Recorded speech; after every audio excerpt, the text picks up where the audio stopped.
যুক্তরাষ্ট্রের নতুন অর্থনৈতিক নিষেধাজ্ঞাকে বিশ্বের সকল সার্বভৌম রাষ্ট্রের বিরুদ্ধে এক প্রকার যুদ্ধ ঘোষণা হিসেবে বর্ণনা করেছে ইরান।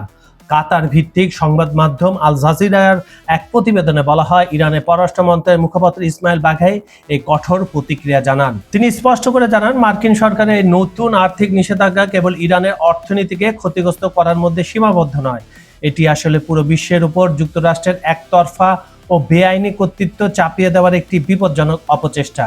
বিশ্ব বাণিজ্য স্বাধীন দেশগুলোর সার্বভৌমত্বের উপর আমেরিকান আধিপত্য বিস্তারের নীতিকেই এই পদক্ষেপের মাধ্যমে ফের সামনে আনা হয়েছে বলে মনে করে তেহরান। আন্তর্জাতিক আইনে যুক্তরাষ্ট্রের দেওয়া সেকেন্ডারি স্যাংশন বাংলা যাকে বলে মাধ্যমিক নিষেধাজ্ঞার কোনো আইনি ভিত্তি নেই, এমনটাই স্পষ্ট জানিয়ে দিয়েছেন ইসমাইল বাঘাই। তিনি জোর দিয়ে বলেন, বিশ্বের কোনো সার্বভৌম বিদেশি ব্যাংক, ব্যবসা প্রতিষ্ঠান কিংবা বিমানবন্দর অন্য কোনো দেশের সঙ্গে কি ধরনের বৈধ বাণিজ্য করবে তা নির্ধারণ করে দেওয়ার কোনো আইনি অধিকার ওয়াশিংটনের নেই। কারণ এই সমস্ত প্রতিষ্ঠান সম্পূর্ণভাবে পরিচালনা করা হয় তাদের নিজ নিজ দেশের সার্বভৌমত্ব আইন ও নীতি অনুযায়ী।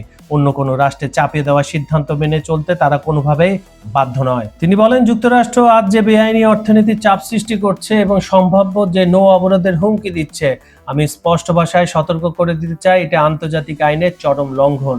জাতিসংঘ সনদের অনুচ্ছেদের 2 ধারা 1, যেখানে পরিষ্কারভাবে প্রতিটি রাষ্ট্রের সার্বভৌমত্বের কথা বলা হয়েছে, যুক্তরাষ্ট্রের এই একক আধিপত্যবাদী পদক্ষেপ সরাসরি সেই নীতিকে গুড়িয়ে দিচ্ছে। আজ যদি আন্তর্জাতিক সম্প্রদায় এই অন্যায়ের অর্থনৈতিক চাপের কাছে মাথা নত করে, তবে মনে রাখবেন, কোনো দেশের জাতীয় সার্বভৌমত্ব আর সুরক্ষিত থাকবে না। তিনি বলেন, বিশ্বের প্রতিটি স্বাধীন রাষ্ট্রের অস্তিত্ব হুমকির মুখে পড়বে এবং আমরা আবারও ধাবিত হব সেই অন্ধকার শোষণমূলক এক নতুন ঔপনিবেশিক যুগের দিকে। এ অন্যায় আমাদের মেনে নেওয়া চলবে না। কাজল হায়দার, খবর সংযোগ।